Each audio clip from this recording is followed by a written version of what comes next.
আমাদের কলিজার টুকরা ইমামে আযম আবু হানিফা রাহমাতুল্লাহি আলাইহি খলিফা মনসুর ইমাম আবু হানিফাকে প্রস্তাব দিল প্রধান বিচারপতি হওয়ার। প্রধান বিচারপতির দায়িত্ব গ্রহণ করেন। ইমামে আযম প্রধান বিচারপতি হওয়ার জন্য যেই যোগ্যতা, যেই কোয়ালিফিকেশন, যেই ইলম যা দরকার, বলেন তো ইমামে আযমের মধ্যে কমতি ছিল নাকি? পরিপূর্ণ যোগ্য একজন মানুষ ইমামে আযমকে যখন প্রস্তাব দেওয়া হলো, তিনি ফিরায়া দিলেন। কেন ফিরায়া দিলেন? মূল বিষয়টা ছিল খলিফা যখন বিচারপতি নিয়োগ দিল, খলিফার বিরুদ্ধে যদি কোনো বিষয় আসে, বিচার আসে, আমি যদি তার বিরুদ্ধে আচরণ করি খলিফা বেজার হয়ে যাবে। আবার অনেক সময় খলিফার চাপে হয়তো মাজলুমের উপরে জুলুম করা লাগবে, ন্যায় বিচার হয়তো আমি করতে পারবো না। এই চিন্তা করে, দায়িত্বের আমানতদারিতার কথা চিন্তা করে ইমামে আযম এই দায়িত্ব গ্রহণ করেন নাই। এই দায়িত্ব গ্রহণ না করার কারণে খলিফা মনসুর একটা সময় রাগান্বিত হয়ে আমার আপনার ইমামকে জেলখানার মধ্যে পুরে দিয়েছে। জেলখানার মধ্যে শুধু যে চোর বাটপার সিটিং বাস যায় তা না, জেলখানার মধ্যে আল্লাহর ওলিদেরও যাওয়া লাগে, ঠিক কিনা বলেন? ইমামে আযম জেলখানার মধ্যে আটকা রাখছে, চাবুক মারা হয় আর বলা হয়, ও নোমান, তুমি প্রধান বিচারপতির দায়িত্ব গ্রহণ করো, ছেড়ে দেওয়া হবে। ইমামে আযম দায়িত্বের আমানতদারিতার কথা চিন্তা করে দায়িত্ব নেন নাই। চাবুকের আঘাতে আঘাতে একটা সময় তিনি জীবন দিয়ে দিয়েছেন, তবু দায়িত্ব গ্রহণ করেন নাই শুধু খেয়ানতের ভয়ে। গাইড নিয়োগ দেওয়া লাগে পথপ্রদর্শক হিসাবে, ওর পেছনে পেছনে চলতে হয়, নিজের থেকে চলতে গেলে বিপদ হয়, ঠিক না? এজন্য যেহেতু আপনাদের আজকের মাহফিলের সম্মানিত সভাপতি হাফেজ মাওলানা মুফতি আলমগীর কাসেমি সাহেব বারাকাল্লাহু ফি হায়াতি হযরত আছেন, উলামা ইকরামের পরামর্শ নিয়ে সামনে ইনশাআল্লাহ যুবকেরা যদি চলে, আশা করি এটা আরো সুন্দর হবে, গ্রহণযোগ্য হবে এবং আল্লাহ সুবহানাহু ওয়া তাআলার কাছে একটা মকবুল কবুল আয়োজন হিসেবে আশা করি আল্লাহ তাআলার কাছে এটা গ্রহণযোগ্য হবে ইনশাআল্লাহ। তো যাই হোক, আমি যে আয়াতখানা আপনাদের খেদমতে তিলাওয়াত করেছি, উক্ত আয়াতে আল্লাহ সুবহানাহু ওয়া তাআলা বলতেছেন, আপনি উপদেশ দেন, নসিহত করেন, ওয়াজ করেন, বারবার উপদেশ দেন। কেন উপদেশ দিবেন? আল্লাহ তাআলা সে জবাবও দেন। আল্লাহ তাআলা বলেন, ওয়াযাক্কির ফাইন্নায যিকরা তানফাউল মুমিনিন। আল্লাহ রাব্বুল আলামিন বলেন, আপনি উপদেশ দেন। কেন উপদেশ দিবেন? কেন নসিহত করবেন? কেন ওয়াজ করবেন? আল্লাহ তাআলাই বলেন, ফাইন্নায যিকরা তানফাউল মুমিনিন, কারণ ওয়াজ, নসিহত, উপদেশ এটা হলো মুমিনদের জন্য উপকারী। এই দ্বীনি মাহফিলগুলা মুমিনদের জন্য উপকারী। একটা উদাহরণ দিলে বুঝতে সহজ হবে কত উপকারী। বাজারের মধ্যে অনেক দামি দামি মোবাইল পাওয়া যায়, লক্ষাধিক টাকা সেই মোবাইলের দাম। আবার আপনি যদি বাজার থেকে 1000 টাকার কমেও একটা মোবাইল কিনতে চান, কিনতে পারবেন, ঠিক কিনা বলেন? লক্ষ টাকার মোবাইল দিয়ে অনেক কাজ করা যায়, কিন্তু এই স্বল্প টাকার মোবাইলটা দিয়া শুধু হয়তো ফোন করা যায়, মেসেজ দেওয়া যায়, ক্যালকুলেটরে হিসাব করা যায়, অ্যালার্ম দেওয়া যায়, 4-5টা কাজ করা যায়। কিন্তু লক্ষ টাকার মোবাইল দিয়ে শত শত কাজ করা যায়। বলেন তো, লক্ষ টাকার মোবাইল হোক আর 1000 টাকার মোবাইল হোক, দুই মোবাইলের কোনোটার মধ্যে যদি চার্জ না থাকে, এই দুইটার কোনোটা দিয়ে উপকৃত হওয়া যাবে নাকি? শুধু একটা জিনিস নাই তো, আর তো সব আছে। চার্জ নাই, ওই লক্ষ টাকার মোবাইলও মরা 1000 টাকার মোবাইলের সমান হয়ে গেছে, ঠিক কিনা? মোবাইলের উপকার পাওয়ার জন্য যেমন চার্জের দরকার, মোবাইলের জন্য যেমন এটা উপকার, সে যেমন সার্ভিস দিতে পারে যদি তার মধ্যে চার্জ থাকে। মুমিন যখন নসিহতের মজলিসে বসে, ঈমানের মধ্যে চার্জ হয়, ইমানে যখন চার্জ হয়ে যায়, আমল সুন্দর হয়ে যায়, গুনার থেকে বাঁচা তাদের জন্য সহজ হয়ে যায়। সেজন্য নসিহতের মজলিস, কে নসিহত করতেছে এটা দেখার দরকার নেই, নসিহত কি করতেছে এটা দেখে আমাদের নসিহতের মজলিসে বসার দরকার। আমাদেরও খাসলাত অভ্যাস আছে। আমরা মাগরিবের পরে যিনি ওয়াজ করবেন আমরা মনে করি উনি মনে হয় পান্তাবাদ, উনি নিজের কথা আর নিজের বাপের কথা বলে। আর লাস্টে যিনি আসবেন উনি নতুন নতুন ওহী নাজিল করে ওনার কাছে নাজিল হবে। বিষয়টা কি এমন না? আসরের পরে জোহরের পরে যিনি বলতেছেন তিনিও কোরআন সুন্নাহর কথা বলতেছেন। মাগরিবের পরে যিনি বলেন, এশার পরে যিনি বলেন, প্রধান বক্তা যারে বানান সেও তো কোরআন সুন্নাহর কথাই বলে, ঠিক না? আমরা ব্যক্তিকে মূল্যায়ন করি, কথাকে মূল্যায়ন করা শিখতে পারি নাই। এজন্য ওয়াজ মাহফিল আমাদের দেশে বাড়তেছে, কিন্তু ওয়াজ মাহফিল বাড়া অনুযায়ী উপকার হচ্ছে না তা না। উপকার তো অবশ্যই হচ্ছে, প্রত্যেকটা জিনিসের একেবারে অল্প উপকার আর সর্বোচ্চ উপকার আছে, কিন্তু যেই অনুযায়ী বা যেই পরিমাণ হচ্ছে ওই পরিমাণ উপকার হচ্ছে না, এটা তো মানতে হবে, ঠিক কিনা? আপনি যদি নিম্ন উপকার দেখেন এখানেই বিদ্যমান আছে। এই যে যুবকরা আগে গানের আয়োজন করত, একজন বলতেছে এক হুজুর যে 40 লাখ টাকা খরচ করে এরা গানের আয়োজন করবে। এই যুবকরা কমপক্ষে এই পাপ থেকে বেঁচে একটা দ্বীনি মজলিসের আয়োজন করলো। এলাকাবাসীর উচিত কি ছিল? সব কিছু বাদ দিয়ে এদেরকে সমর্থন করা, অর্থনৈতিকভাবে না পারুক কমপক্ষে এখানে উপস্থিত হয়ে তারা জানি ভবিষ্যতে আরো আগ্রহের সাথে এই কাজগুলা করে। মানুষের উচিত ছিল এই ধরনের কাজগুলা করা, কিন্তু মানুষ করে নাই। তা যাই হোক, সেটা ভিন্ন বিষয়। নসিহতের দ্বারা মুমিনের ঈমানের উপকার হয়। আল্লাহ তাআলা বলেন ফাইন্নাদ যিকরা তানফাউল মুমিনিন, ওয়াজ নসিহত উপদেশ এটা মুমিনের জন্য উপকারী। এজন্য নবী সাল্লাল্লাহু আলাইহি ওয়াসাল্লাম অনেক নসিহত করেছেন। হাদিসের পাতায় পাতায় নবীজির ওয়াজ, রাসূল আকরাম সাল্লাল্লাহু আলাইহি ওয়াসাল্লামের নসিহত মাখা একটা হাদিস আমি আপনাদের খেদমতে পাঠ করেছি। এই হাদিসের মধ্যে রাসূলুল্লাহ সাল্লাল্লাহু আলাইহি ওয়াসাল্লাম আমাদেরকে 4টি গুরুত্বপূর্ণ নসিহত করেছেন। কয়টা একটু জোরে বলেন? 4টি নসিহত করেছেন। আলোচনা করলেন, ওয়াজ করলেন হাজার হাজার মানুষ, কিন্তু যারা এসেছে শুনতে তাদেরও ইখলাস ঠিক নাই, যিনি বলতেছেন তারও ঠিক নাই, আয়োজন যারা করেছেন তাদেরও ঠিক নাই। বলেন তো ওই মাহফিলে যদি লক্ষ মানুষ হয়, দুনিয়ার মানুষ বলবে মাহফিল সফল, দুনিয়ার মানুষের দৃষ্টিতে সফল, কিন্তু আল্লাহর কাছে সেইটা সফল নাকি? আল্লাহর কাছে সেটা সফল নয়। লোক একজন হোক, আয়োজকের ইখলাস ঠিক, বলনেওয়ালা ঠিক, একজন শুনতেছে তারটা ঠিক, ওই লক্ষ মানুষের দরকার নাই। এই ইখলাসের কারণে দুনিয়ার মানুষ যা বলে বলুক, এটা আল্লাহর দরবারে কবুল হয়ে যাবে, ঠিক কিনা বলেন? এজন্য আমরা বলবো, শুনবো আমলের নিয়তে, ইখলাসের সাথে। আল্লাহ আমাকে বলবার, আপনাদেরকে শ্রবণ করবার তৌফিক দান করুক। অল্প সময়, বেশি সময় বলবো না ইনশাআল্লাহ। আল্লাহ রাসূল সাল্লাল্লাহু আলাইহি ওয়াসাল্লাম 4টি উপদেশ দিয়েছেন। কয়টি? 4টি। আমরা যদি এই 4টি উপদেশের উপর আমল করতে পারি, লাভ কি? পরকালেরটা থাক, দুনিয়ার লাভ কি আছে আগে জানি। রাসূলুল্লাহ সাল্লাল্লাহু আলাইহি ওয়াসাল্লাম বলেন, আরবাউন ইযা কুন্না ফীকা ফালা আলাইকা মা ফাতাকা মিনাদ দুনিয়া। নবীজি বলেন 4টি জিনিস, ইযা কুন্না ফীকা, যখন তোমাদের কারো মধ্যে থাকবে, যখন 4টি জিনিস তোমার মধ্যে থাকবে, ফালা আলাইকা, আর কোনো কিছু তোমার নাই, কিন্তু এই 4টি গুণ তোমার মধ্যে আছে। নবীজি বলেন চিন্তার কোনো কারণ নাই, মা ফাতাকা মিনাদ দুনিয়া, এই 4 জিনিস থাকার কারণে দুনিয়া তোমার হাত ছাড়া হবে না। সুবহানাল্লাহ।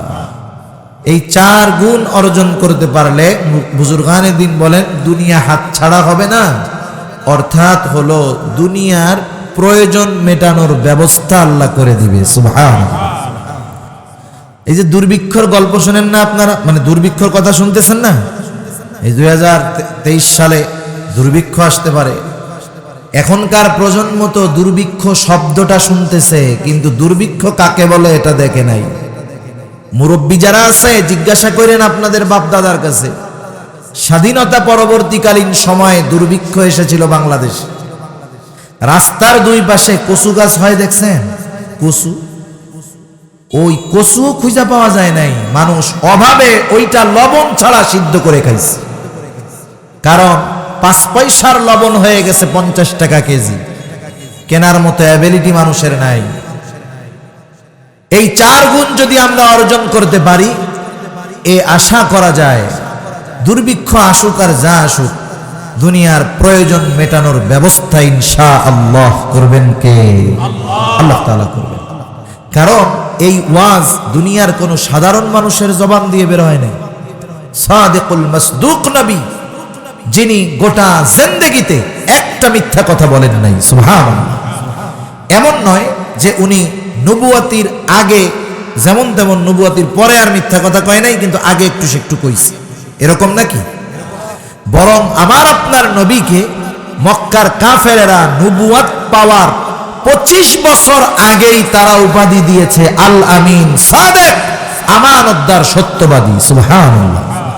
ওই নবী বলতেছেন 4 গুণ অর্জন করো, দুনিয়া হাত ছাড়া হবে না। রাসূলুল্লাহ সাল্লাল্লাহু আলাইহি ওয়াসাল্লাম বলেন 1 নাম্বার হলো হিফযু আমানাতিন, আমানতের হেফাজত করা, তথা আমাদেরকে আমানতদার মুমিন হতে বলেছেন নবী।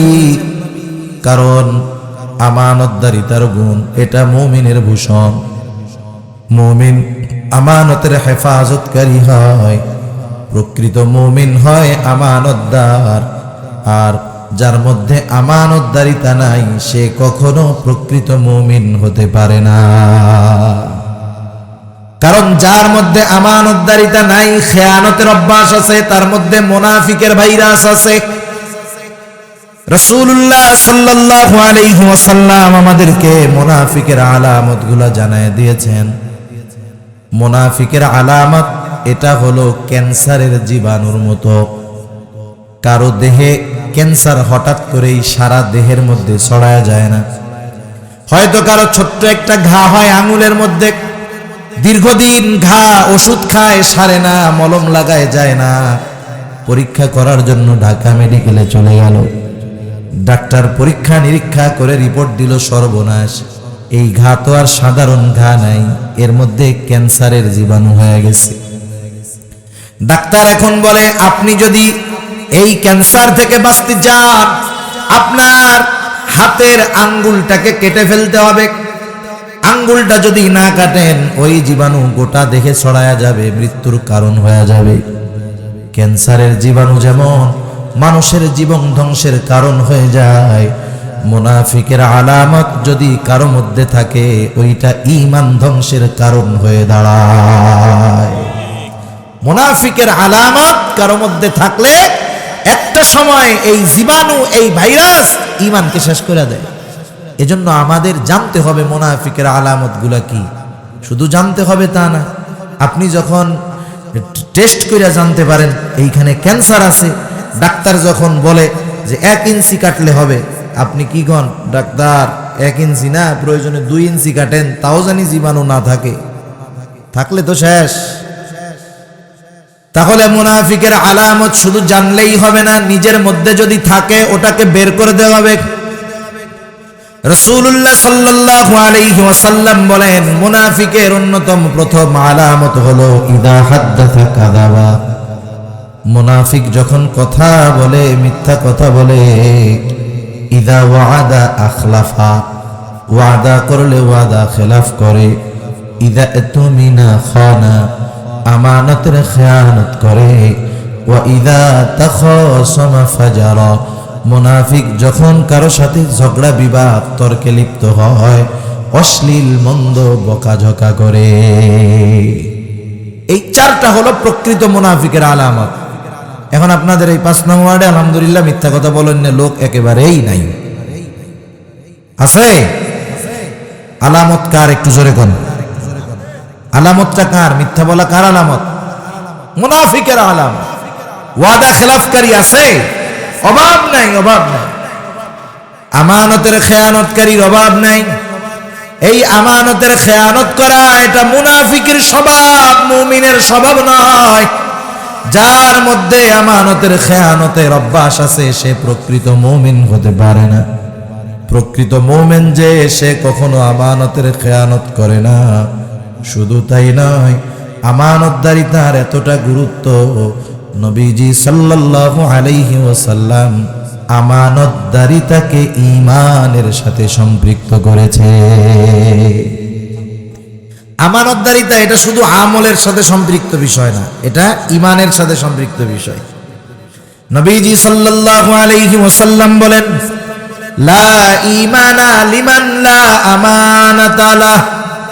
নবীজি বলেন, যার মধ্যে আমানতদারিতা নাই তার ঈমান নাই। সেই জন্য আমাদের প্রত্যেককে আমানতদার মুমিন হওয়ার দরকার আছে না নাই?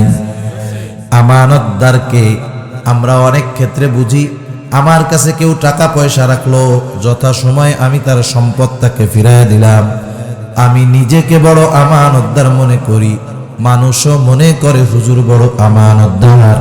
তথা লেনদেন সম্পৃক্ত আমানতের বিষয়টা সবার জানা আছে, কিন্তু এরপরেও লেনদেন সম্পৃক্ত আমানতদারিতা সবার কিন্তু ঠিক নাই।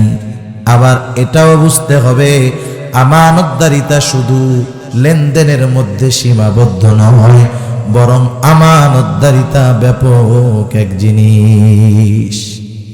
শুধু লেনদেনের মধ্যেই আমানতদারিতা হয় না, আরো অন্যান্য বিষয়ের মধ্যে আমানতদারিতা আছে। না জানার কারণে আমরা আমল করতে পারি না অনেকে। তাহলে প্রথমত আমানত হয় সম্পদের মধ্যে। কিসের মধ্যে একটু বলেন? সম্পদের মধ্যে। এত কষ্ট করে বইয়া রয়েছেন আপনারা, একটু কথাবার্তা বইলা কিছু কথা জেহেনে নিয়ে বাড়ি গেলে লস হবে না তো, কাজে লাগবে ইনশাআল্লাহ, যেহেতু এত রাত বসে আছেন কষ্ট করে। লেনদেনের মধ্যে আমানত, কারো আমানত যদি আমার কাছে থাকে, ইন কেস কখনো যদি এমন হয় যে রাখছে সে ভুলে গেছে, হয় না অনেক সময় এরকম? মনে করেন দোকানদারের কাছ থেকে বাকি আনলেন, এখন দোকানদারের জিজ্ঞেস করলেন, এই আমার কাছে কয় টাকা পাও, তার মনে নেই। দোকানদারের তো 100 জনেরটা মনে রাখতে হয়, আর আমার তো একজনের কাছ থেকে আনছি, একজন মনে রাখা সহজ। দোকানদার ভুলে গেছে, মাল নিছে 500 টাকার, কয় হ্যাঁ মনে হয় 100 টাকার নিছিলেন, পায় কত?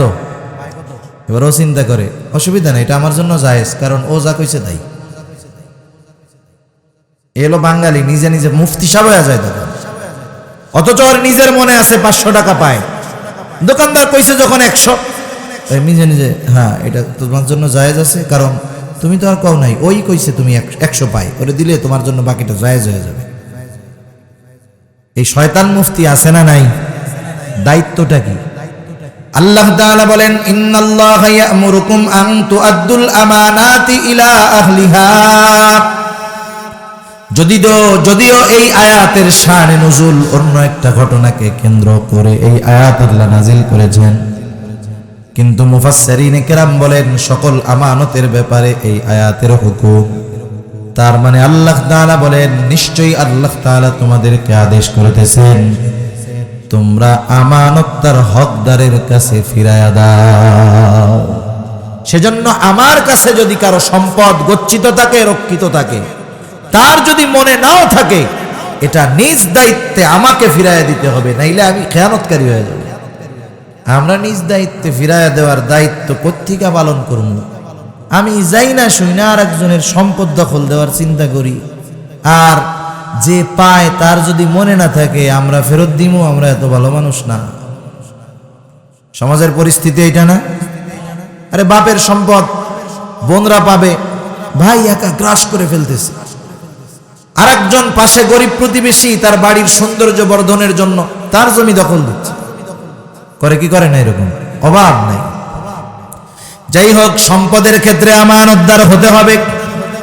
আমানত শুধু সম্পদের মধ্যে নয়, নবীজি সাল্লাল্লাহু আলাইহি ওয়াসাল্লাম জানায় দিয়েছেন কথাও আমানত হয়। নবীজি বলেন, ইদা হাদ্দাসার রাজুলু সুম্মা ইলতাফাতা ফাহিয়া আমানাতুন। যখন কোনো মানুষ কথা বলে আর এদিকে সেদিকে তাকায়, ফাহিয়া আমানাতুন, ওই কথাটাও আমানত হয়ে যায়। যখন আমার আপনার কাছে কেউ আসে কোনো কথা বলার জন্য, কথা বলার আগে সেই লোক যদি ডানে বামে তাকায়, আমরা নিজেরাই বুঝতে পারি ওই লোকটা এমন কিছু কথা আমার কাছে বলবে যে সে চায় না ওই কথাগুলা আমি ছাড়া অন্য কেউ শুনুক জানুক, ঠিক কিনা বলেন? ওর ওই ডানে বামে তাকানোর মাধ্যমে কথাটা আমার কাছে বলার পরে কি হয়ে যায় বলেন তো? আমানত হয়ে যায়। আমাদের খাসলাত হইল, কোনো আল্লাহর বান্দা যদি আমার আপনার কাছে কোনো কথা বলার পরে বলে, হুজুর কথাটা আপনাকেই বললাম, আপনি কিন্তু আর কাউরে কইেন না, ও আমার থেকে 100 হাত দূরে যাওয়ার আগে পাশের জন্য ডাক দিয়ে কই, এই শোন শোন, কি কইছে জানোস? আমার এই কথাটা কইছে, আমি তোরে বললাম, তুইও কিন্তু কাউরে কইস না। ও তো আমার এই কথা বলে গেছিল, হুজুর আপনারে কইলাম, আপনি কাউরে কইেন না। যখন আমি পাশের জন্য বললাম, সে কি করবে? আর একজনরে বলবে। আর কি বলবে? যে আমি তোরে বললাম, তুই কাউরে কইস না। এইভাবে বলতে বলতে সকাল থেকে দুপুর হওয়ার আগেই ওই যে যেই কথা আমারে বলতে না করেছিল কারো কাছে, ওই কথা 100 জনের কাছে পৌঁছায় গেছে। সবাই যে যারে বলে, কি বলে? যে আমি শুধু তোরে কইলাম, তুই কাউরে কইস না। এখন দেখেন, এখানে তো কথার খেয়ানত একটা নাই, 100টা হয়ে গেছে, ঠিক কিনা বলেন? 100 খেয়ানতের জন্য দায়ী আমি কিন্তু একটা করছি, কিন্তু আমার পরে যতগুলো খেয়ানত হয়েছে প্রত্যেকটা খেয়ানতের গুনাহ আমার আমলনামায় যোগ হয়ে যাবে। কারণ পৃথিবীর মধ্যে যখন কারো দ্বারা কোনো ভালো কাজের সূচনা হয়, ওই ভালো কাজ যতদিন চলে, যতজন করে, ওই ভালো কাজের একটা সওয়াবের একটা অংশ তার আমলনামায় যোগ হয়ে যায়। আবার কারো দ্বারা যখন মন্দ কাজের সূচনা হয়, ওই মন্দ কাজ যতদিন চলে, যতজন করে, ওই প্রথম মন্দ কাজ করনেওয়ালার আমলনামায় সকলের গুনাহের কাজে, গুনাহের দ্বারা যেই পাপ হয়, ওই পাপের একটা অংশ তার আমলনামায় যোগ হয়ে যায়। সেজন্য কথাও আমানত হয়। সাথে সাথে অনেক সময় অনেকে আমাদের কাছে এমন কিছু কথা বলে যেই কথা গোপন রাখা খুব জরুরি, কারণ এই কথার মধ্যে ওই মুমিন ভাইয়ের সম্মান, ইজ্জত এগুলা লুকায়া থাকে। আমি আর একজনের কাছে যদি বলি, সে কি হবে? লজ্জিত হবে, অপমানিত হবে, তার দোষ ত্রুটি মানুষের সামনে প্রকাশ পেয়ে যাবে। আমি তো মনে করতেছি ওরে পাবলিকের সামনে ছোট বানায়া দিলাম, কিন্তু নবীজি কি বলেন? যে ব্যক্তি কোনো অপর মুমিন ভাইয়ের দোষ ত্রুটি গোপন করবে, আল্লাহ রাব্বুল আলামিন দুনিয়া এবং আখিরাতে তার দোষ ত্রুটি গোপন করে রাখবে। সুবহানাল্লাহ। আবার কোন মুমিন যদি অপর মুমিনকে অপমান করার জন্য দোষ ত্রুটি বলে বেড়ায়, নবীজি বলেন ওই লোকটা যদি ঘরের মধ্যেও থাকে তবুও আল্লাহ তাআলা তাকে অপদস্থ করবে। সেজন্য কথাও কি হয়? আমানত হয়। দায়িত্ব আমানত হয়। দায়িত্ব, যে কোনো দায়িত্ব আমানত। সরকারি দায়িত্ব আমানত।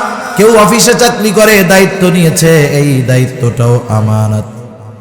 নবী সাল্লাল্লাহু আলাইহি ওয়াসাল্লাম বলেন, আমাদের মধ্যে কাউকে যদি কোনো সরকারি দায়িত্ব দেওয়া হয়, কেউ যদি ওই দায়িত্বের সুচ পরিমাণ খেয়ানত করে, সুচ পরিমাণ খেয়ানত, কিয়ামতের দিন ওই লোকটা খেয়ানতের বোঝা সহকারে আল্লাহর দরবারে উপস্থিত হবে।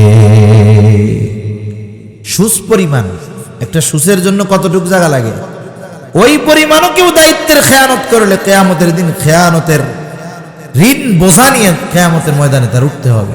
একটু চিন্তা করে দেখেন তো, আমাদের দেশে সরকারি বেসরকারি যে জায়গায় বলেন, যাদেরকে যেই দায়িত্ব দেওয়া হয়েছে খুব আমানতদারিতার সাথে পালন করে, তাই না? হ্যাঁ, কোন দায়িত্ব পালন করে আমানতদারিতার সাথে। সরকারি হসপিটালগুলোর মধ্যে সরকার বেতন দিয়া লোক রাখছে না? ওই জায়গায় আপনি যখন অসুস্থ রোগী নিয়ে যাবেন, ভুক্তভোগী হয়তো আপনারা অনেকে হয়েছেন, আপনি রোগী নিয়ে গেলেন, আপনার একটা টলি দরকার। আপনি যতক্ষণ 500 টাকার নোট না বের করবেন, টলি আসবে না, লোকও আসবে না। আপনি এবার নিয়ে রুগীর ইমার্জেন্সিতে ঢুকাইছেন, ডাক্তার ততক্ষণ আসবে না যতক্ষণ 500 টাকার নোট বের হবে না।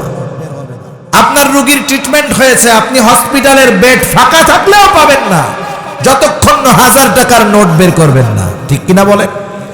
রুগীরে বিদায় নিয়ে বাড়ি আসবেন, আসার সময় একটা হুইল চেয়ার দরকার, সরকার ওইটাও দিয়ে দিচ্ছে। ওই হুইল চেয়ার আপনার রুগী ততক্ষণ বসতে পারবে না যতক্ষণ না আপনি তারে 200 বকশিস দিবেন না। এইগুলা তো বকশিসের নামে খাইতেছে, অথচ দায়িত্ব কি ছিল, করতেছে কি? আমরা মনে করি যে একেবারে উঁচু স্তরের মানুষেরা মনে হয় শুধু দায়িত্বের খেয়ানত করে। না না, সময় কম, অবস্থা পরিবেশ নাই, নাইলে আমি একটা একটা করে বুঝাইয়া দিতাম যে এই কথাগুলা বলার পরে, জানার পরে, শোনার পরে আমাকে নিজেকে বড় খেয়ানতকারী মনে হয়। আল্লাহ হেফাজত করুক, সবাই বলি আমিন। সেজন্য প্রত্যেকটা দায়িত্ব আমানত। এখন তো এমন এক জামানা, মানুষ দায়িত্ব নেওয়ার জন্য প্রতিযোগিতা করে। একটা সময় কিন্তু মানুষ দায়িত্ব নিতে চাইতো না। এখন তো অযোগ্য লোক ঘুষ দিয়া দায়িত্ব নিতে চায়। চাই কি চায় না? চায়। আমাদের কলিজার টুকরা ইমামে আজম আবু হানিফা রাহমাতুল্লাহি আলাইহি, খলিফা মনসুর ইমাম আবু হানিফাকে প্রস্তাব দিল প্রধান বিচারপতি হওয়ার। প্রধান বিচারপতির দায়িত্ব গ্রহণ করেন। ইমামে আজম প্রধান বিচারপতি হওয়ার জন্য যেই যোগ্যতা, যেই কোয়ালিফিকেশন, যেই ইলম, যা দরকার, বলেন তো ইমামে আজমের মধ্যে কমতি ছিল নাকি? পরিপূর্ণ যোগ্য একজন মানুষ ইমামে আজমকে যখন প্রস্তাব দেওয়া হলো, তিনি ফিরায় দিলেন। কেন ফিরায় দিলেন? মূল বিষয়টা ছিল, খলিফা যখন বিচারপতি নিয়োগ দিল, খলিফার বিরুদ্ধে যদি কোনো বিষয় আসে, বিচার আসে, আমি যদি তার বিরুদ্ধে আচরণ করি, খলিফা বেজার হয়ে যাবে। আবার অনেক সময় খলিফার চাপে হয়তো মাজলুমের উপরে জুলুম করা লাগবে, ন্যায় বিচার হয়তো আমি করতে পারবো না। এই চিন্তা করে, দায়িত্বের আমানতদারিতার কথা চিন্তা করে ইমামে আজম এই দায়িত্ব গ্রহণ করেন নাই। এই দায়িত্ব গ্রহণ না করার কারণে খলিফা মনসুর একটা সময় রাগান্বিত হয়ে আমার আপনার ইমামকে জেলখানার মধ্যে পুরে দিয়েছে। জেলখানার মধ্যে শুধু যে চোর বাটপার সিটিং বাস যায় তা না, জেলখানার মধ্যে আল্লাহর ওলিদেরও যাওয়া লাগে। ঠিক কিনা বলেন? ইমামে আজম জেলখানার মধ্যে আটকা রাখছে, চাবুক মারা হয়, আর বলা হয় ও নোমান, তুমি প্রধান বিচারপতির দায়িত্ব গ্রহণ করো, ছেড়ে দেওয়া হবে। ইমামে আজম দায়িত্বের আমানতদারিতার কথা চিন্তা করে দায়িত্ব নেন নাই। চাবুকের আঘাতে আঘাতে একটা সময় তিনি জীবন দিয়ে দিয়েছেন, তবু দায়িত্ব গ্রহণ করেন নাই, শুধু খেয়ানতের ভয়ে। আর আমরা দায়িত্ব নেওয়ার জন্য প্রতিযোগিতা করি, টাকা পয়সা ঘুষ দিয়া দায়িত্ব নেই। কেন জানেন? কারণ আগের মানুষ দায়িত্ব নিলে ফকির হয়ে যেত, আর এখন যদি কেউ কোনো মতে কোনো দায়িত্ব নিতে পারে, ফকিরের পুঁতে 5 বছরে 5 তলা বাড়ির মালিক হয়ে যায়। ঠিক কিনা বলে?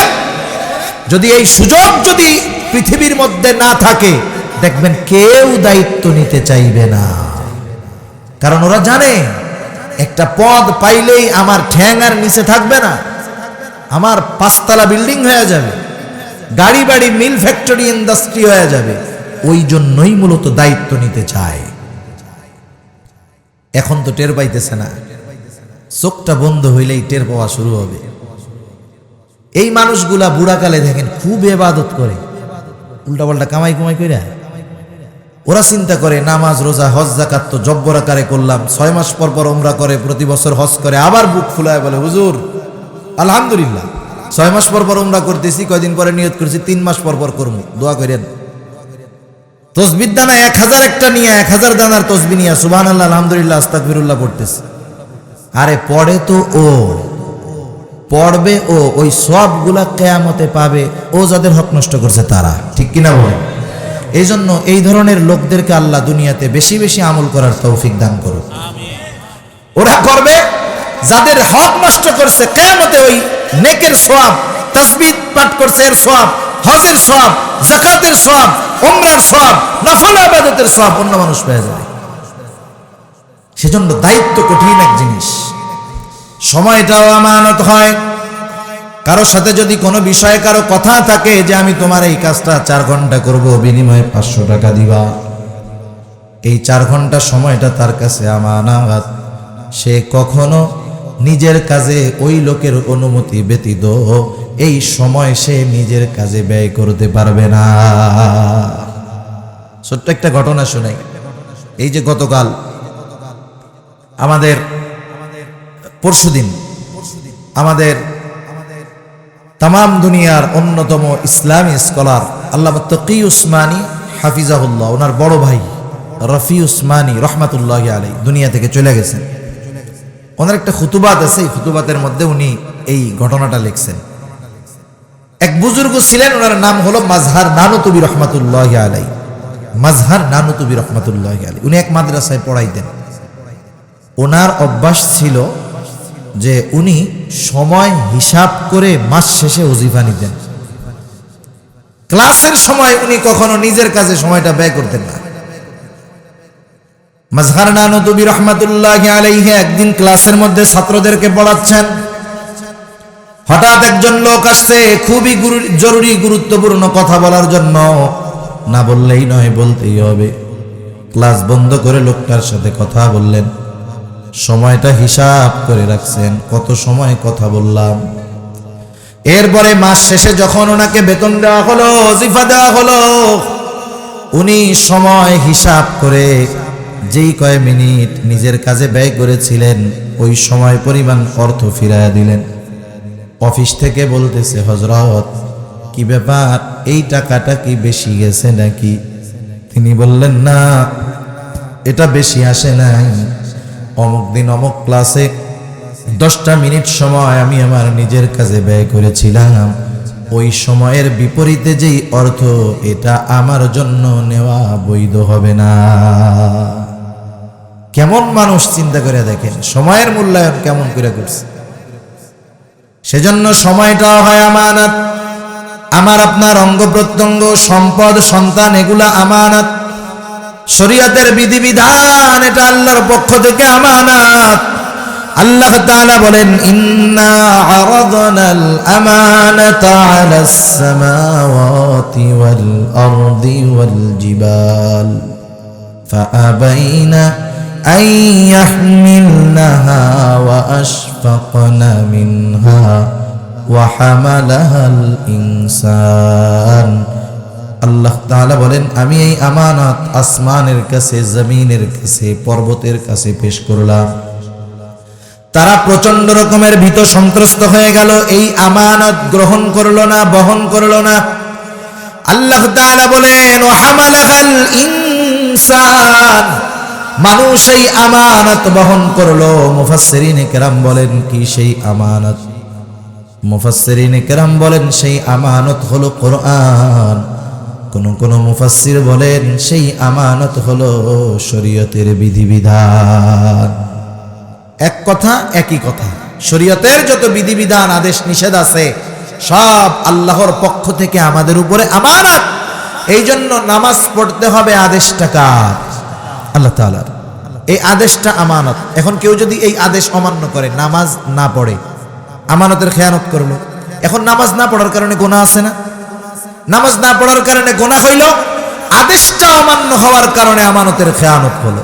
নিষেধ, হারাম খায়ও না, সুদ খায়ও না, ঘুষ খেয়ও না, মিথ্যা বলো না। এখন কেউ যদি মিথ্যা বলে, সুদ খায়, ঘুষ খায়, গুনাহ আছে না? গুনাহ হলো। নিষেধটা ছিল কার? এই নিষেধটা আমানত। নিষেধ অমান্য করার কারণে খেয়ানত করলো, আর ওই গুনাহটা কইরা যেই পাপ করলো, ওই পাপ পরিমাণ, অপরাধ পরিমাণ শাস্তি বা পাপ তার আমলনামায় যোগ হয়ে গেল। অঙ্গ প্রত্যঙ্গ আমানত। আহা, আল্লাহ আমাদেরকে মাফ করে দিক। অঙ্গ প্রত্যঙ্গ আমানত। আমি আপনি চোখ দিয়ে, হাত দিয়ে, পা দিয়ে যদি গুনাহ করি, শুধু গুনাহ করা হয় না, প্রত্যেকটা গুনাহ সাথে সাথে এক একটা খেয়ানত। হারাম দৃষ্টি জিনিস দেখো না, এটা আল্লাহ তাআলার নিষেধ। একজন তাকাইলো, তাকানোর কারণে গুনাহ হইলো, তাই না? তাকাইতে নিষেধ করছে আল্লাহ তাআলা। এই চোখটা দিয়ে ভালোটা দেখবা, মন্দটা যখন দেখলাম খেয়ানত হলো, দেখার কারণে গুনাহ হলো। আল্লাহ তাআলা বলেন, ইয়ালামু খাইনাতাল আয়ুন ওয়ামা তুখফিস সুদূর, আল্লাহ তাআলা বলেন তিনি জানেন তোমরা চোখের কি খেয়ানত করো। দুনিয়ার কেউ দেখে না, একা একা ঘরের মধ্যে মোবাইলে কম্বলের তলে কি দেখো তোমার বাপও দেখে না, কিন্তু দেখে কে? এই যে খেয়ানত করি চোখের, এটা আল্লাহ তাআলা জানেন। শুধু তাই না, ওয়ামা তুখফিস সুদূর, অন্তরের মধ্যে কি লুকায় রাখি তথা অন্তরের কি খেয়ানত করি, দুনিয়ার কোনো মানুষ তো বহুদূর, কোন প্রযুক্তি আমার আপনার অন্তরের খবর জানে না, কিন্তু জানেন কে?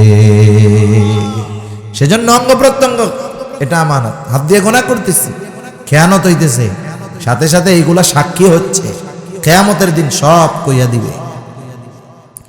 যাই হোক, আমানত এক নাম্বার নবীজি বলেন হিফযু আমানাতিন, আমানতের হেফাজত করা। দুই নাম্বার নবীজি বলেন সিদকু হাদিসিন, সত্য কথা বলা। সত্য বললে লাভ কি, মিথ্যা বললে ক্ষতি কি? নবীজি বলেন ইন্নাস সিদকা ইয়াহদি ইলাল বির ওয়া ইন্নাল বিররা ইয়াহদি ইলাল জান্নাহ। নবীজি বলেন সত্য মানুষকে কল্যাণের পথ দেখায়, আর কল্যাণ মানুষকে জান্নাতের পথ দেখায়।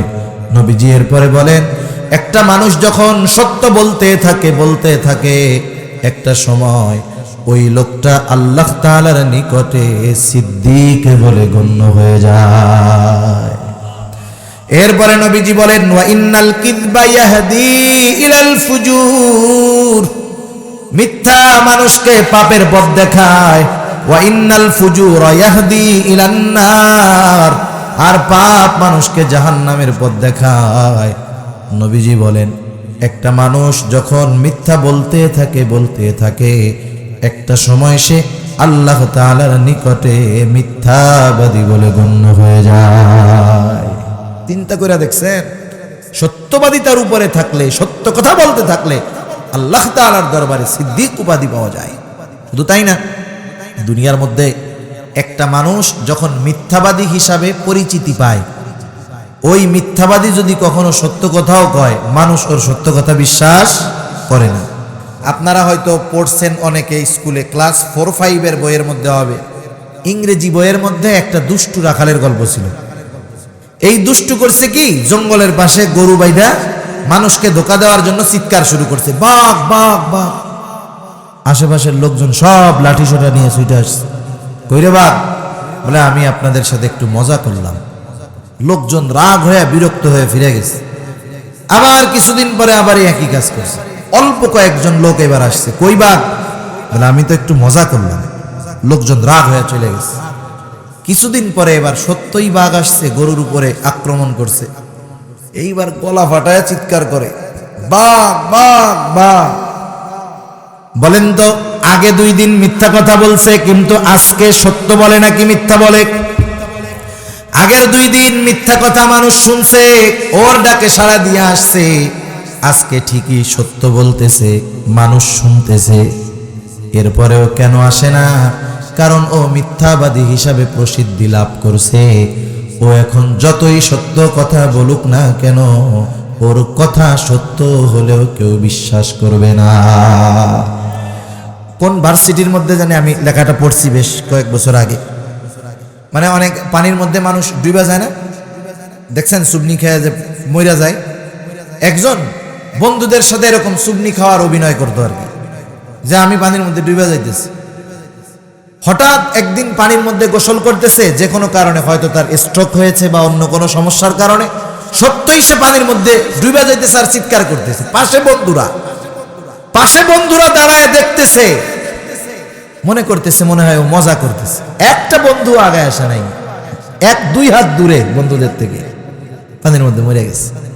এই যে আগে কয়েকদিন মিথ্যা অভিনয় দেখাইছে, আজকে বিপদে পড়ছে, কাছে লোক দাঁড়ানো তাও ওরে ধরে নাই।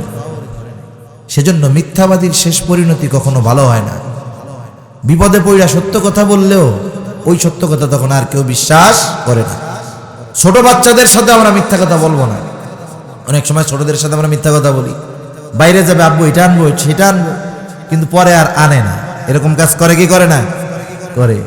ছোট বাচ্চা দুষ্টমি করতেছে, কাপ গ্লাস ফ্রিজ ট্রিজ ভেঙে ফেলছে, মা রাগ হয়ে গেছে, বাচ্চা বুঝতে পারছে মা পিটানি দিতে পারে, দৌড় দিয়া দূরে চলে গেছে। এবার মা কয় এখন যাও যাও, সন্ধ্যার সময় কই যাইবা? তখন দিমুনে দুলাই, এদিকে আয়, কিছু বলবো না। এবার বাচ্চা যখন মার কাছে আসলো, ধরে কি করে? পিটানি লাগায়। বাচ্চা যে ভয় পাওয়ার পরেও মা যখন বলছে কাছে আয়, কিছু বলবো না, তার মানে মার কথা বিশ্বাস করে ও আসছে। এই মা যদি 2-4-5 দিন বাচ্চার সাথে এরকম করে, একদিন ওই ছোট বাচ্চা কি বলবে? না না যাবো না, মিছা কথা কও, গেলে তুমি আমারে মারবা। ক্ষতিটা কি হবে আপনি জানেন? মনোবিজ্ঞান নিয়ে যারা গবেষণা করে এরা বলতেছে, ছোট বাচ্চা যারা, এদের অন্তরে যদি কারো ব্যাপারে কোনো বিশ্বাস জন্ম হয়ে যায় যে আমার মা ভালো না, আমার বাপ ভালো না, ওই লোকটা ভালো না, পচা, ও বড় হওয়ার পরেও ওই বিশ্বাস তার মধ্যে থাকে। ওর অন্তরে যদি এই বিশ্বাস হয় যে মা আমার সাথে মিথ্যা কথা বলে, বাবা মিথ্যা কথা বলে, ভাই মিথ্যা কথা বলে, ও বড় হওয়ার পরেও এই সংশয় সন্দেহ থেকে ও বের হতে পারবে না। সেজন্য ছোটদের সাথে মিথ্যা বলবো না। নবীজির কাছে একদিন একজন মহিলা আসছে, সাথে ছোট্ট একটা বাচ্চা। বাচ্চাটা হাত থেকে ছুটে দূরে চলে গেছে। মহিলা এবার হাতের মুঠ পাকায়া বাচ্চারে ইশারা দিচ্ছে, এদিকে আসো, তোমার জন্য মজা আছে, মজা। বাচ্চাটা এবার দৌড় দিয়ে মার কাছে আসলো। মহিলা হাতের মুঠ খুলে বাচ্চার হাতে একটা খেজুর দিয়ে দিল। রহমাতুল্লিল আলামিন নবীজি এই বিষয়টা খেয়াল করতেছিলেন। নবীজি এবার বললেন, ও মহিলা শোনো, তুমি যদি এই বাচ্চার হাতে কিছু না দিতা, অবশ্যই তুমি মিথ্যাবাদী বলে গণ্য হতা। সেজন্য মিথ্যা ছোট মানুষের সাথেও বলা যাবে না। 3 নাম্বার নবীজি বলেন, হুসনু খলিকাতিন, উত্তম চরিত্রের অধিকারী হওয়া। উত্তম চরিত্রের অধিকারী হওয়া। একটা মানুষ কোন ব্যক্তিকে প্র্যাকটিক্যাল অনুসরণ ব্যতীত পরিপূর্ণ আদর্শের অধিকারী হতে পারে না। একটা মানুষ লেখাপড়া কইরাই বড় ডাক্তার হতে পারে না। আর এক ডাক্তারের পেছনে ঘোরা লাগে কি লাগে না? অবশ্যই অবশ্যই লাগে। আমরাও যদি পরিপূর্ণ আদর্শের অনুসরণকারী, আদর্শওয়ালা হতে চাই, এমন কোন আদর্শওয়ালার অনুসরণ করতে হবে যার আদর্শ, যার আখলাকের মধ্যে কোনো অপূর্ণাঙ্গতা নাই। তাহলে এই অনুসরণীয় ব্যক্তি একমাত্র যিনি হবেন, তিনি হবেন মুহাম্মাদুর রাসূলুল্লাহ। আমরা যদি উত্তম আদর্শের অধিকারী হতে চাই, নবীজির অনুসরণের কোনো বিকল্প নাই। একটু চিন্তা করেন, কেন নবীজির অনুসরণ বা আদর্শ, উত্তম আদর্শের অধিকারী কেন হব? এ বিষয়ে গেলে লম্বা আলোচনা হবে, শুধু লাভের কথাটা কই। আবু হুরায়রা রাদিয়াল্লাহু তাআলা আনহু থেকে বর্ণিত হাদিস, নবীজির কাছে এসে জিজ্ঞাসা করা হলো, ইয়া রাসূলুল্লাহ, মিজানের মধ্যে সবচাইতে ওজন হবে কোন আমল? কারণ আমল ওজন দেওয়া হবে, গণনা করা হবে না, কত বড় সেটাও দেখা হবে না। নবীজি নামাজের কথা বলেন নাই, রোজার কথা বলেন নাই, হজের কথা বলেন নাই, যাকাতের কথা বলেন নাই। নবীজি বললেন, মিজানের মধ্যে সবচাইতে ওজন হবে যে আমল, সেটা হলো উত্তম চরিত্র। সবচেয়ে ওজন এইটা হবে। উত্তম চরিত্র অর্জন করার জন্য শীতের সময় ঠান্ডা পানি দিয়া অজু করা লাগে, লাগে? উত্তম চরিত্রের জন্য অজু করা লাগে। দেখেন, শীতের সময় ঠান্ডা পানি দিয়া অজু করে ফজরের নামাজ পড়া, এটা যেন তেন কষ্টের ব্যাপার, সাধারণ ব্যাপার না। এত কষ্ট করে আমল করলো, সবচাইতে প্রথম নামাজের হিসাব নেওয়া হবে, অথচ এত গুরুত্বপূর্ণ একটা ইবাদত মিজানে সবচাইতে ওজন হবে না, বরং এমন একটা বিষয় মিজানে ওজন বেশি হবে যেটা করার জন্য অজু গোসল করা লাগে না। সেজন্য আমরা উত্তম আখলাকের অনুসরণকারী হব।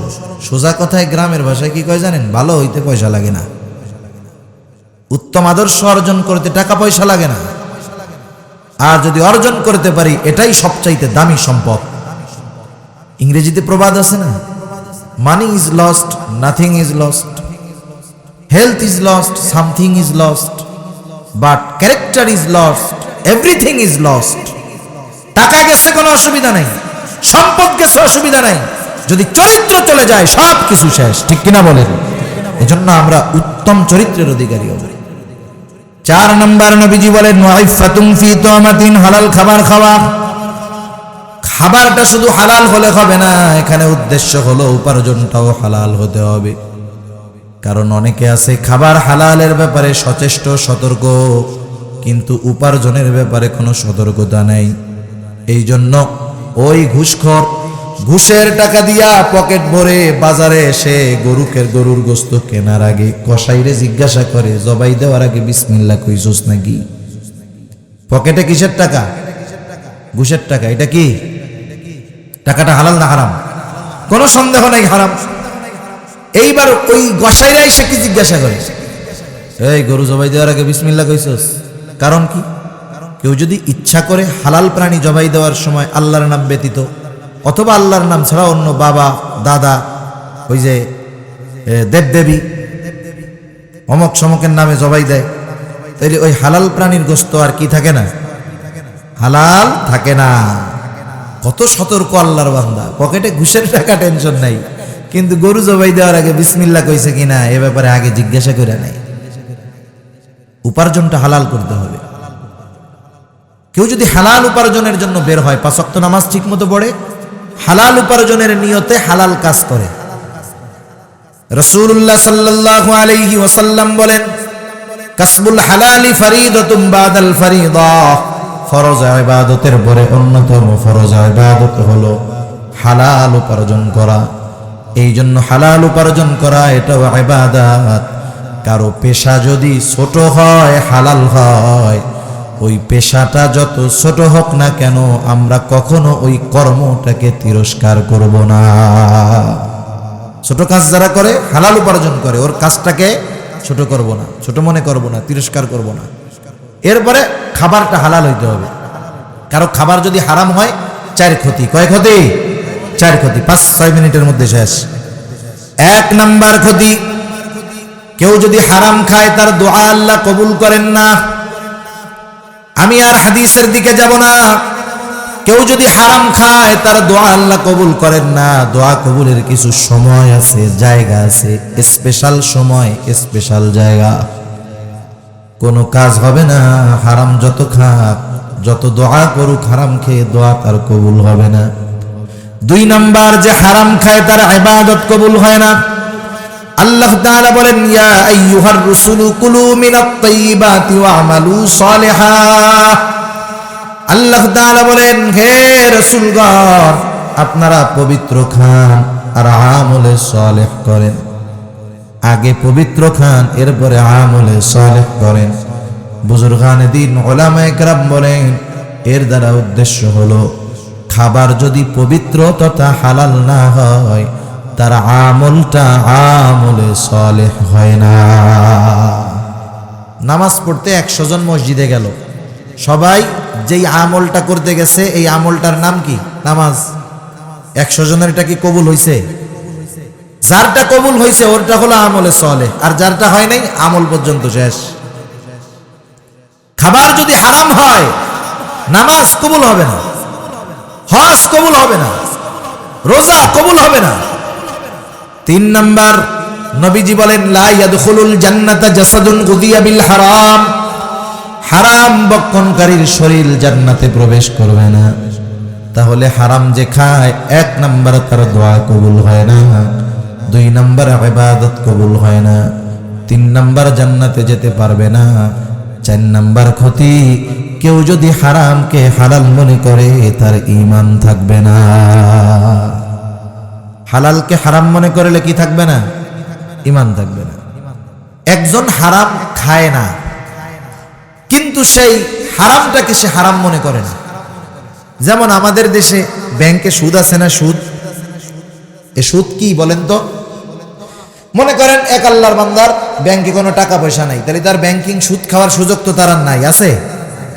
কিন্তু ব্যাংকের থেকে যেই সুদ দেয় সেটারে সে বৈধ মনে করে, কিন্তু সে খায় না। সে কি মনে করে? বৈধ মনে করে। কেমনে? সরকার দিচ্ছে, খায়, এটা খাওয়া যায়, এটা হালাল, বৈধ। এই লোক সুদ খায় না, কিন্তু সুদকে বৈধ মনে করার কারণে তার ঈমান শেষ।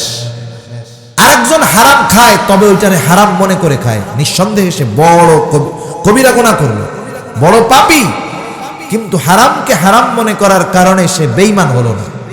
আমাদের দেশে অনেক নামাজি আছে, শহরে তো এগুলা বেশি পাওয়া যায়। একজন সরকারি চাকরি শেষ করছে, এখন তো আর কাম কাজ নাই, মসজিদের মধ্যে চেয়ার একটা নিয়ে বসছে। সারা জীবন তো রুকু দেয় নাই, 70 বছর বয়সে আইসা এখন যে রুকু দিবে মাজা বাঁকা হয় না, সেজদা কেমনে দিবে বাঁকা হয় না, আইসা চেয়ার বৈশা নিয়ে চেয়ারম্যান হয়ে যায়, চেষ্টাও করে না। মসজিদের এক কোনায় বৈশা এবার তসবি টানে আর পড়ে, নামাজ পড়ে। একজন জিজ্ঞাসা করতে, চাচা এখন কেমন চলতেছে পরিবার? আলহামদুলিল্লাহ, আগের চেয়ে ভালো। আগের চেয়ে ভালো? হ্যাঁ, চাকরি শেষ করছি আলহামদুলিল্লাহ, সরকার 50 লাখ দিছে, সোনালী ব্যাংকে ফিক্সড ডিপোজিট করছি। আগে মাসে বেতন পাইতাম 30,000 কাম কাজ করিয়া, আর এখন কাজ কাম লাগে না, বৈশা থেকেই মাসে 50,000। আলহামদুলিল্লাহ, খুব ভালো চলতেছে। এই 50,000 কিসের টাকা? কেউ যদি বুঝে শুনে বিসমিল্লাহ বলে হারাম খায়, ইমান শেষ। কেউ যদি বুঝে শুনে হারাম খেয়ে আলহামদুলিল্লাহ বলে, ইমান শেষ। একটু চিন্তা করেন, সমাজে অনেক আল্লাহর বান্দা নামাজি আছে, এই ধরনের টাকা খায় আলহামদুলিল্লাহ কয়, আছে না নাই? কেউ কেউ প্রশ্ন জিজ্ঞাসা করতে আসে মাঝে মধ্যে, আমি তো মুফতি সাহেব না, লাগাই দিছে মুফতি আর কি, আমি কিন্তু মুফতি না, ওনারা লাগাই দিছে ভুলে। যাই হোক, আইসা জিজ্ঞাসা করে। একটা হলো জানার জন্য জিজ্ঞাসা করা, আর একটা হলো ওনার পক্ষে মাসআলা বলার জন্য জিজ্ঞাসা করা, ওনার কথাটাকে সমর্থন দেই জানি এই জন্য। আইসা বলে, হুজুর এই যে ব্যাংকে আমরা টাকা রাখি ডিপোজিটে, এখান থেকে যে ইন্টারেস্টটা পাই, হুজুর এটা জায়েজ না? হুজুর জায়েজ না? উনি কিন্তু জানতে আসে নাই, উনি ভালো মতো জানে হারাম, সমর্থন চাইতে আসছে। এখন বললাম যে না, এটা কেমনে হালাল হয়? এটা তো বৈধ হওয়ার কোনো সুযোগ নাই। কিছু হারাম আছে, কিছু সময় জায়েজ হয়, হারামটা হালাল হয় না, জায়েজ হয় আর কি।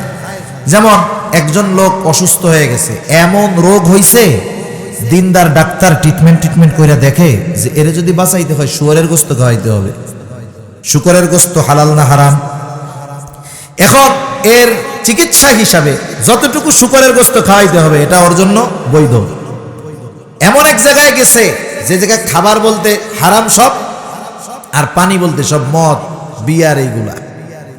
ওর তো পানি না খাইয়া শেষ, খাবার না খাইয়া শেষ, জানের অবস্থা খারাপ, জীবন আশঙ্কার মধ্যে পড়ে গেছে। ওই মুহূর্তে জীবন বাঁচানোর জন্য যতটুকু গ্রহণ করা প্রয়োজন, অতিরিক্ত নয়, ওইটুক তার গ্রহণ করা তার জন্য জায়েজ। তার মানে কিছু হারাম আছে, জীবনের কোন কোন মুহূর্তে বিশেষ প্রয়োজনে ওটা সাময়িকভাবে জায়েজ হতে পারে। কিন্তু বলেন না, কোন রোগ হইলে ডাক্তার প্রেসক্রিপশনের মধ্যে লিখবে যে এই লোকের রোগ যদি দূর করতে হয়, এই লোকরে যদি বাঁচাইতে হয়, তাহলে তারে সুদ খাওয়াইতে হবে? এরকম রোগ দুনিয়াতে হওয়ার সম্ভাবনা আছে? যেহেতু সম্ভাবনা নাই, কিয়ামত পর্যন্ত এটা জায়েজ হওয়ার কোনো সুযোগ নাই।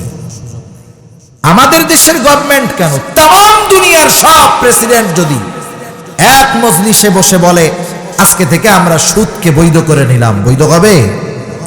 হবে না। সেজন্য অনেক আল্লাহর বান্দা আছে হারাম খায়, একটু সম্পদের মায়া ত্যাগ না করতে পেরে ওটারে বৈধ মনে করে খায়, শেষমেশ দোষ দেয় সরকারের আর ব্যাংক লাগো, আমাকেও দিছে কেন, আমরা খাই শব্দ সহ, তাও ছাড়বে না, বৈধ মনে করে খায়, ইমান চলে যায়। এজন্য হারাম থেকে বাঁচতে হবে।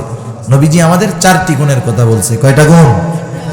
নবীজি বলেন, 1 নাম্বার হিফযু আমানাতিন, আমানতের হেফাজত করা, সিদকু হাদিসিন, সত্য কথা বলা, ওয়া হুসনু খলিকাতিন, উত্তম চরিত্রের অধিকারী হওয়া, ওয়া ইফফাতুন ফি তুমাতিন, হালাল খাবার খাওয়া, অর্থাৎ উপার্জন এবং খাবারটাকে হালাল করা। এই 4টা গুণ যদি আমরা অর্জন করতে পারি, পরকালেরটা থাকলো, দুনিয়ার লাভ কি? নবীজি বলেন, আরবাউন ইযা কুন্না ফিকা ফালা আলাইকা, এই 4 গুণ তোমার মধ্যে আছে আর তোমার কিছু নাই, চিন্তার কোনো কারণ নাই। মা ফাতাকা মিনাদ দুনিয়া, দুনিয়া তোমার হাত ছাড়া হবে না, অর্থাৎ দুনিয়ায় যেটা প্রয়োজন সেটার ব্যবস্থা আল্লাহ করে দিবে। আল্লাহ সুবহানাহু ওয়া তাআলা আমাদের সবাইকে এই 4 গুণে গুণান্বিত হওয়ার তৌফিক দান করুক। সকলে বলি আমিন। ওয়া আখিরু দাওয়ানা আনিল হামদুলিল্লাহি রাব্বিল আলামিন। আসসালামু আলাইকুম ওয়া রাহমাতুল্লাহি ওয়া বারাকাতুহু।